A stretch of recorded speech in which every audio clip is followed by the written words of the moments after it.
Parties और group को सर्व करना शुरू कर दिया,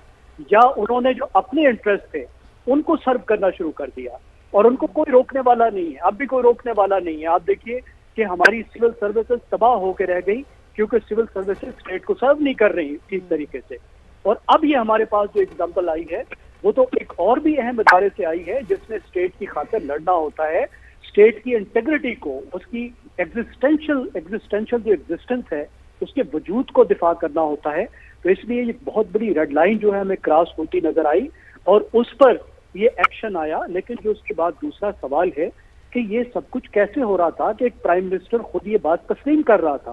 कि वो एक ऐसे इदारे को जो अहम तरीन कौमी इदारा है और जो जिसने कौम का जो है वो इस तरीके से काउंटर इंटेलिजेंस के जरिए से मुल्क का दिफा करना है, वो इस तरह की पॉलिटिकल मैनेजमेंट के लिए खुला तौर पे इस्तेमाल हो रहा था। वो पार्लियामेंट के अंदर वोट रिगिंग के लिए इस्तेमाल हो रहा था, वो पार्लियामेंटेरियंस को हाकने के लिए इस्तेमाल हो रहा था, वो वोट ऑफ कॉन्फिडेंस के लिए इस्तेमाल हो रहा था, वो कानून साजी के लिए इस्तेमाल हो रहा था। अगर ये सब कुछ हो रहा था तो उसके नतीजे में फिर पार्लियामेंट की क्या वक़्त रह गई थी।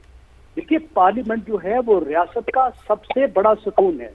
ये कैसे हो सकता है कि रियासत के लिए सर्व करने वाले जो लोग हैं वो रियासत के सबसे बड़े सुकून को अंडरमाइन कर रहे हो। तो जाहिर है इसका मतलब है कि बहुत सी चीजों को दोबारा देखने की जरूरत है कि किस तरीके से पाकिस्तान की सर्विसेज अहम तरीन लोग काम कर रहे हैं। और ये एक अच्छा मौका है जब ये सवाल उठा है तो ये सब चीजें ड्राइंग बोर्ड पर लाई जाएं और इस बात पे गौर किया जाए, वरना ये रियासत के लिए अच्छी बात नहीं। ये प्रेसिडेंट सेट होना आपके समझ में कितना जरूरी था इस वक्त?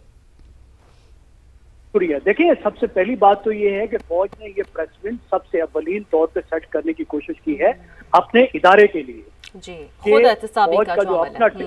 फौज का जो अपना डिसिप्लिन है, देखिए फौज एक मुकम्मल तौर पर हायरार्किकल इदारा है, एक ऐसा इदारा है जिसका अपना कमांड स्ट्रक्चर अगर बिखर जाए, डिस्टर्ब हो जाए तो फिर वो फौज के लिए बहुत बड़ी मुश्किलात पैदा हो जाती है। तो यहाँ तो ऐसा हुआ ना कि जब कोई ऑफिसर अपने मफाद के लिए कुछ काम करना शुरू कर देता है तो इसका मतलब है वो जो पूरे कमांड स्ट्रक्चर है उसकी इनसबऑर्डिनेशन कर रहा है, उसके मुताबिक वो नहीं चल रहा। एक तो ये जाहिर है फौज ने किया है, लेकिन हम सब जो दोस्त कह रहे हैं, जो इत्तेफाक नजर आ रहा है वो ये है कि इससे एक कदम आगे बढ़कर हमें ये देखना होगा कि कहाँ कहाँ पे रिफॉर्म्स की जरूरत है कि जिसके नतीजे में हर इदारा जो अपनी जिम्मेदारी है उस पर फोकस करे और हर इदारे में काम करने वाला जो एक अहम फर्द है वो अपनी जिम्मेदारियों के मुताबिक काम करे। बिल्कुल ज़रम साहब, जैसे कि आपने अपनी गुफ्तगू में भी अहम नुक्ता शामिल किया, किरण नाज साहबा भी हमारे साथ मौजूद हैं, उन्हें भी शामिल गुफ्तगू करते हैं। किरण साहबा, मेरा यही सवाल था नदीम मलिक साहब से कि यकीनी तौर पर ये प्रेसिडेंट तो सेट हुआ है, लेकिन क्या ये सिर्फ फैसले तक, क्या ये सिर्फ सज़ा तक, क्या ये सिर्फ बयानात तक महदूद रहेगा ये मामला, या आप क्या समझती हैं कि आगे ये मामला रिफॉर्म्स की जानिब भी बढ़ते हुए नजर आ रहा है, बिलखुसूस गवर्नेंस में अगर हम बात करते हैं ब्यूरोक्रेसी के लेवल पर भी? सबसे पहले तो देखें ये बहुत ही अहम फैसला है जिसका बहुत ज़्यादा इंतज़ार किया जा रहा था। और आपको याद होगा पिछले दिनों जब डीजी की प्रेस ब्रीफिंग थी तो कई सारे सवालात इस हवाले से भी आ रहे थे, जिसका आगाज़ 12 अगस्त 2024 से हुआ था, ये फील्ड जनरल कोर्ट मार्शल का अमल, और तकरीबन 15 महीने तक ये जारी रहा। और उसके बाद अब फाइनली आज ये डिसीजन का आना और वो 4 संगीन इल्जामात के जिन पर ट्रायल किया गया, जिसमें सबसे अहम था सियासी सरगर्मियों में मुलव्विस होना, ऑफिशियल सीक्रेट एक्ट की खिलाफ वर्जी जो रियासत की सलामती और मफाद के लिए नुकसानदेह थी, इख्तियारात और सरकारी वसाइल का गलत इस्तेमाल और शहरियों को नाजायज नुकसान पहुंचाना। ये 4 वो अहम निकात थे जिसके ऊपर ये पूरी इन्वेस्टिगेशन हुई, ट्रायल हुआ, और उसके बाद फिर तफील और तफसीली कानूनी कार्रवाई के बाद अदालत ने इल्जामात साबित होने पर 14 साल कैद बामुशक्कत की सजा सुनाई है, जिसका बाज़ाब्ता तौर पर आज ऐलान कर दिया गया है। तो इसकी जो इम्पोर्टेंस है, इसकी जो अहमियत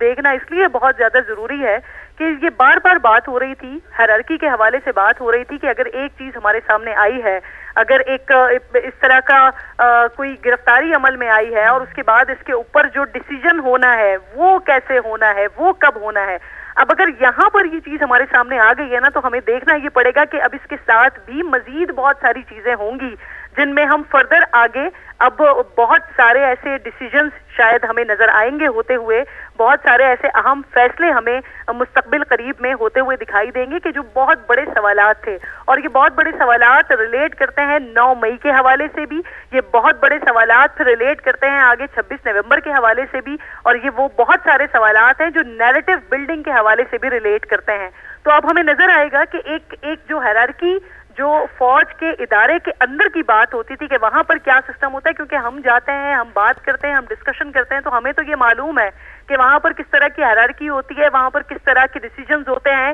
وہاں پر کس طرح کی جو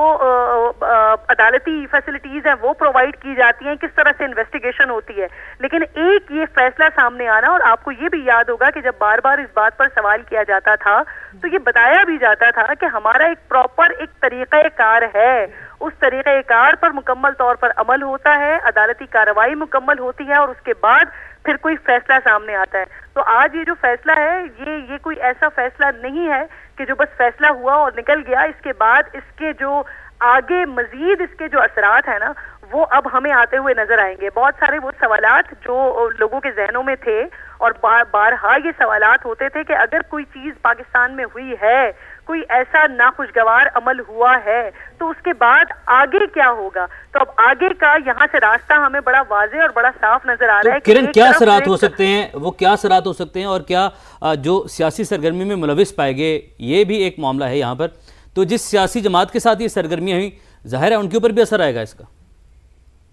کہ جو سب سے امپورٹنٹ پوائنٹ ہے نا سیاسی سرگرمیوں میں ملوث ہونا,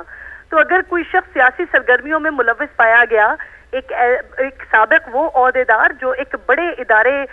کا کرتا دھرتا ہوا کرتا تھا, اگر وہ سیاسی سرگرمیوں میں ملوث پایا گیا تو سیاسی سرگرمیاں بھی کسی کے لیے کی گئی ہوں گی. تو جن کے لیے یہ سیاسی سرگرمیاں کی گئی ہیں, اگر وہ یہ سوچتے ہیں کہ ان کے اوپر گھیرا اب تنگ نہیں ہوگا, تو وہ شاید کسی خام خیالی میں ہوں گے. کیونکہ یہ میں نے آپ کو بتایا کہ یہ ایک پراپر پروسیس چلا ہے, یہ اگست سے پروسیس چلا ہے, سپٹمبر میں آ کے کنکلوڈ ہوا ہے, سپٹمبر میں آ کے جس کا فیصلہ آیا ہے. تو آپ سوچئے کہ کون کون سے وہ تمام ثبوت اور شواہد سامنے آئے ہوں گے کہ جس کے بعد 14 سال کی قید بامشقت ہوئی ہے.